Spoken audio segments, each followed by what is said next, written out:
Hey, hi, and hello, everyone. Anthony Fantano here, internet's busiest music nerd. I hope... Oh my god, no! Hi, everyone. Anthony Fantano here, the internet's busiest music nerd. I hope you're doing well. And in this video, I wanted to talk about an album that is turning 10 this year. An exciting one that I think has grown to be one of the better projects in this duo's discography. Of course, I am talking about Daft Punk's Random Access Memories, or RAM. Cute little acronym there. Was one of the bigger releases of that year, one of my favorite releases of that year. I want to talk a little bit about my feelings on it, some of the background on the record, any changes in, I guess, enjoyment that there have been since it originally came out. Before I get too deep into that, quick shout out to our sponsor, good people over at The Ridge, still making these amazing, minimalist, fantastic, metal-plated, hard as hell, badass wallets that fit nicely in that front pocket. Hit up that link down below. Use promo code MELON, get 10% off your order. That's all you got to know. RAM. Really interesting album from Daft Punk, and remains to be even 10 years after its original release. Of course, it is very sad to think about this album in retrospect because it was pretty much made official that Daft Punk is no more. This is their last album. They will no longer be coming out with new music.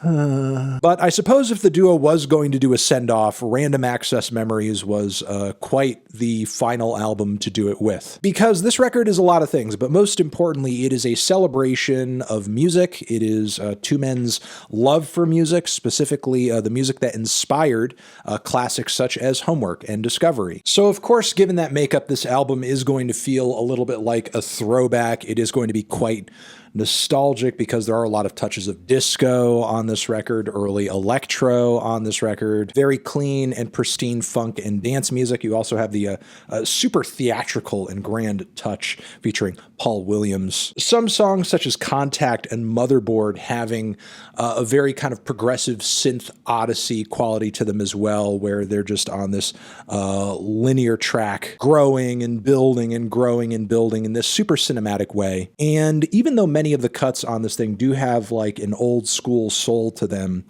the aesthetics are very modern. They're very clean. There is a bright sheen on pretty much everything you hear on this album. Even some of the guest vocals, specifically those of Julian Casablancas, are touched up with, that auto-tune or those vocoder effects to give them like that robot vibe. There were some kinks in the track list that I was not really crazy about when I originally heard the album. There are some relative low points, even like Doing It Right featuring Panda Bear.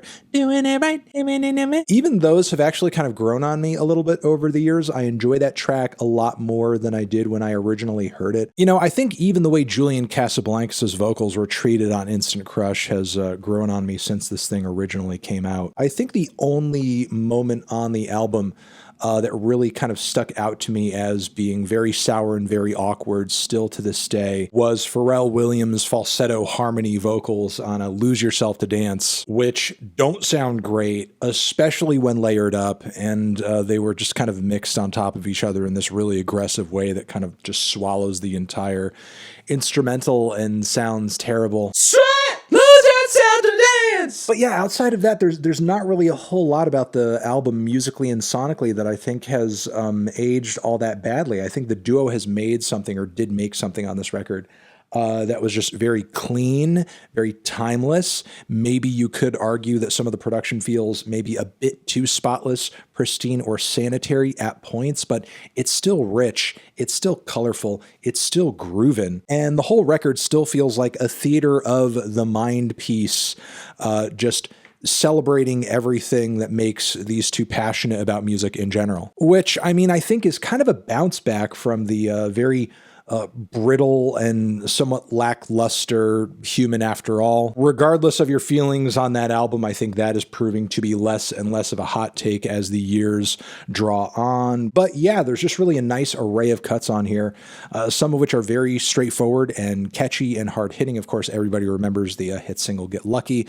I'm partial to the opener Give Life Back to Music. Turn the music on tonight. Give life back to music, let the music in your life. The longer tracks that are much more ambitious and conceptual and progressive, such as Giorgio. The story he tells on that track is still fantastic. The electro progression as the song unfolds is still fantastic. Beyond and Motherboard instrumentally contribute to those journey-like elements of the overall experience. Fragments of Time is very throwback, very old school, very funky and joyful. Just a super classy, pristine piece of vintage pop. Hearing that classic robot balladry over much more, I guess, fluid and organic and more natural instrumentation on moments such as The Game of Love as well as Within is quite nice as well. Yeah, I think it's a really solid record. I think it's aged incredibly well. I personally identify with the album because in my own way, in my own life, I feel driven by a passion for a love of music. And I love hearing these two guys celebrate and put up on a pedestal their own love of music, using music to celebrate it. The influences and the styles and the sounds that Daft Punk care so much about and inspired their art may not speak to me personally as much as it spoke to them, but their passion for these sounds caused them to pay homage to them in such an amazing and fantastic and over-the-top way. I'm in awe of it, of its beauty, of its focus, of its energy, of its attention to detail. I think this remains to be one of Daft Punk's better records. I think it's a great swan song. Yeah, that's pretty much how I'm feeling about this album 10 years later. Let me know down in the comments what you are thinking of this album 10 years later. Loving it? Hating it? Feeling somewhere in between? I don't know. You tell me. Over here next to my head is another video that you can check out. Hit that up or the link to subscribe to the channel. Anthony Fantano, Daft Punk, Random Access Memories, forever.